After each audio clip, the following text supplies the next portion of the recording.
کریم علیہ الصلوۃ والتسلیم نے آپ نے ایک دن پوچھا، بیٹا بتاؤ ایک اچھی عورت کی صفت کیا ہوتی ہے؟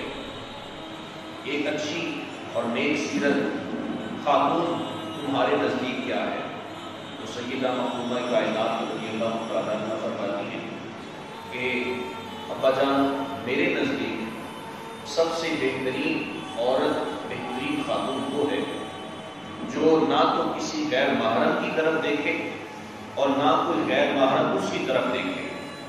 میرے نزدیک سب سے بہترین خاتون شرم و حیا والی، اچھی صفات والی وہ عورت ہے۔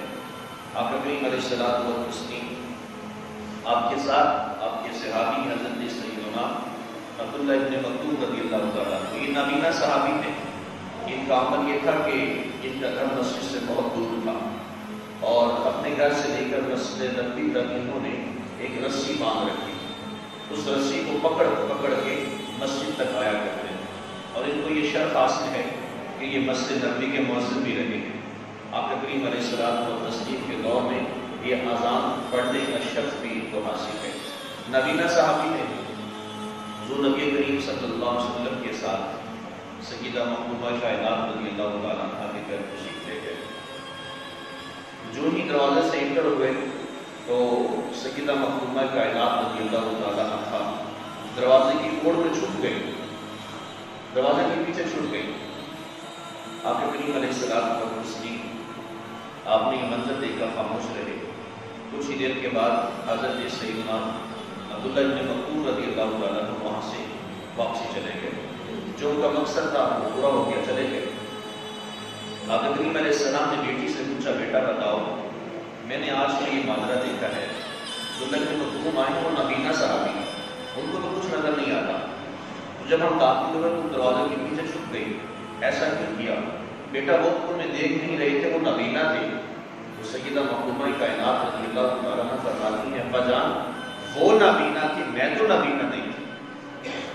اگر وہ نہیں دیکھ سکتے تھے تو میں تو انہیں دیکھ سکتی ہوں نا، میری تو آنکھیں موجود ہیں۔ ابا جان میں کیوں نہ اس مرد سے بھی میں اپنے آپ کو چھپا کے رکھوں۔ یہ سیدہ محبوبہ کائنات رضی اللہ تعالیٰ عنہ آپ کا یہ عمل مبارک ہے۔ اسی طرح ایک اور حدیث مبارک ہے، وہاں نبی علیہ السلام کی دوست آپ کی ازواج مطہرات، ایک حضرت سیدہ ام عائشہ صدیقہ رضی اللہ تعالیٰ عنہ تھی اور دوسری حضرت سیدہ ام سلمہ رضی اللہ تعالیٰ عنہ تھی۔ یہ دونوں تشریف فرما تھی۔ عبداللہ ابن مکتوم آ گئے، انہوں نے پردہ کر لیا۔ آقا کریم علیہ السلام نے پوچھا، اے میری ازواج یہ تم نے ایسا عمل کیوں کیا، وہ نابینا ہے؟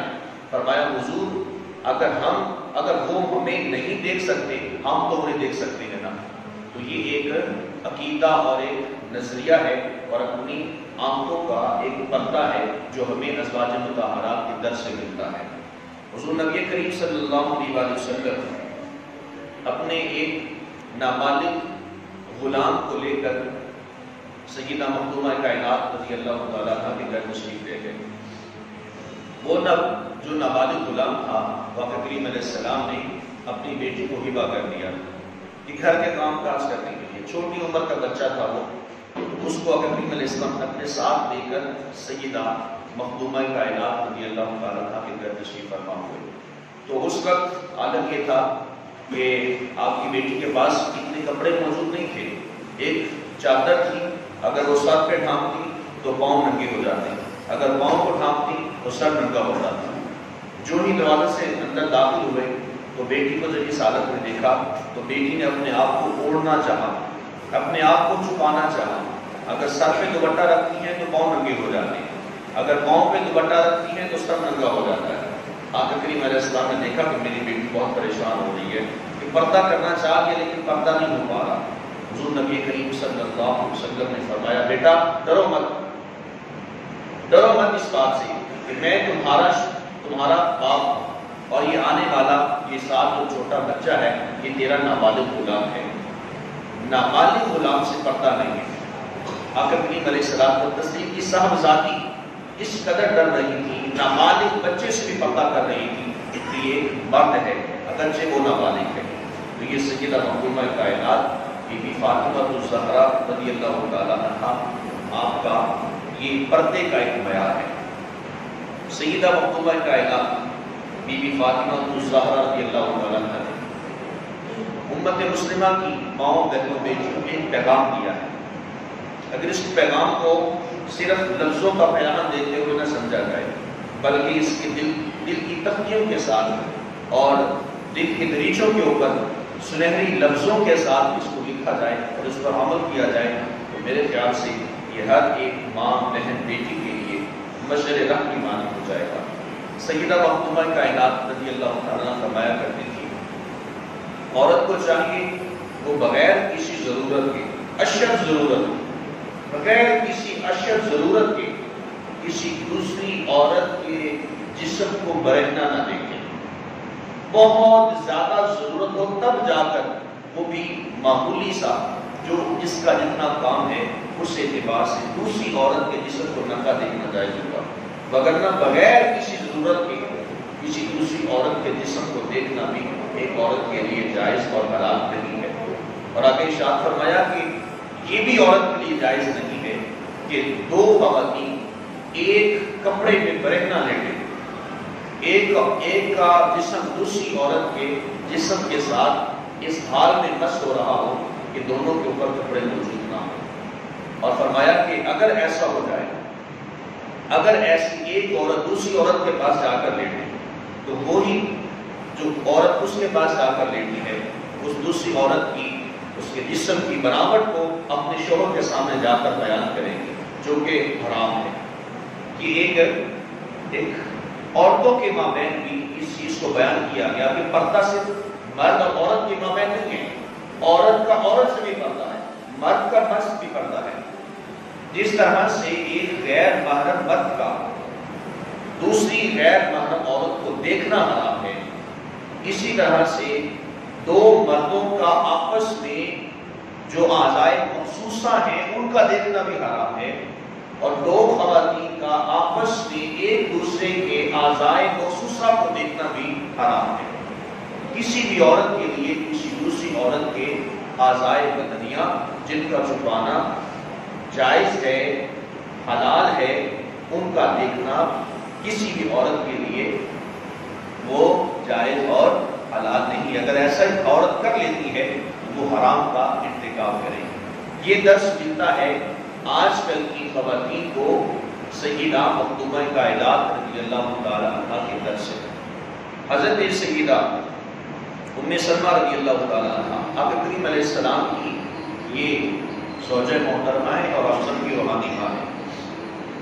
فرماتی ہیں کہ سیدہ مخدومہ کائنات رضی اللہ تعالی عنہ کا شرم و حیا کا یہ امتیاز تھا، اس قدر اپنے آپ کو ساری زندگی آپ نے شرم و حیا کی پہچرا بنا کے رکھا، اپنے آپ پر کبھی آپ کے جسم سے کپڑا ایک طرف نہیں ہوا، حتیٰ کہ جب آپ کے وصال مبارک کا وقت قریب آیا تو خود ہی غسل فرمایا، خود ہی کفن پہن لیا اور خود ہی قبلہ رو جانب ہو کر لیٹ گئی۔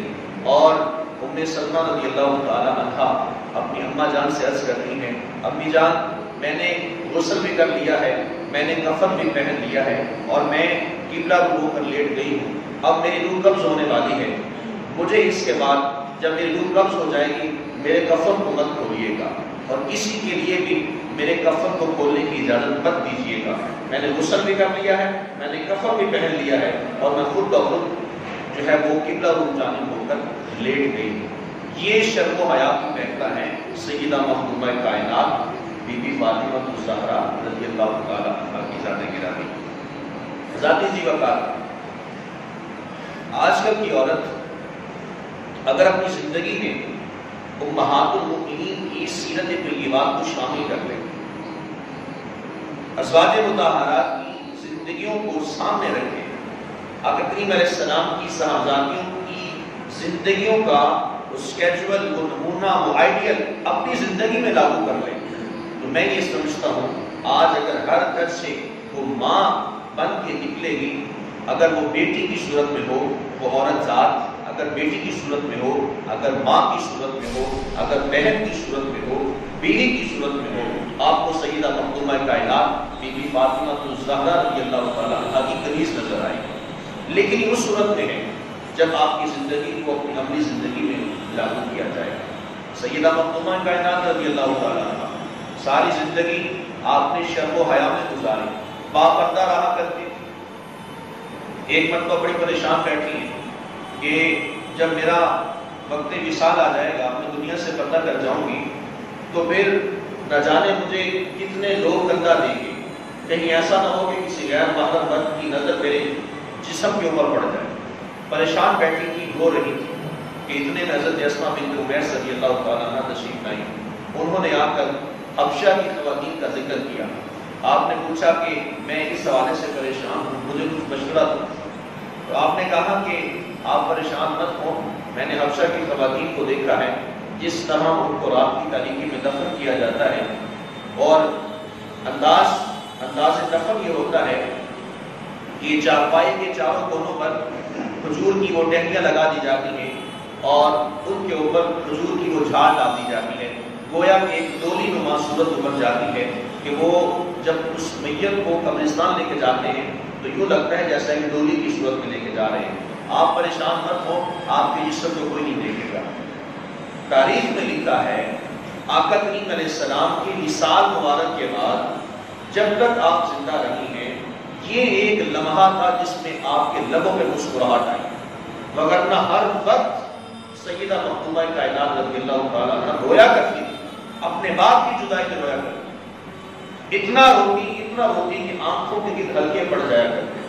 لیکن یہ مقام ایک ایسا تھا جہاں پر آ کر آپ کو خوشخبری سنائی گئی کہ آپ پریشان مت ہو، آپ کا جنازہ اس طرح سے ہوگا، آپ کو اس طرح سے دفنایا جائے گا، آپ کو اس طرح سے کفن دیا جائے گا.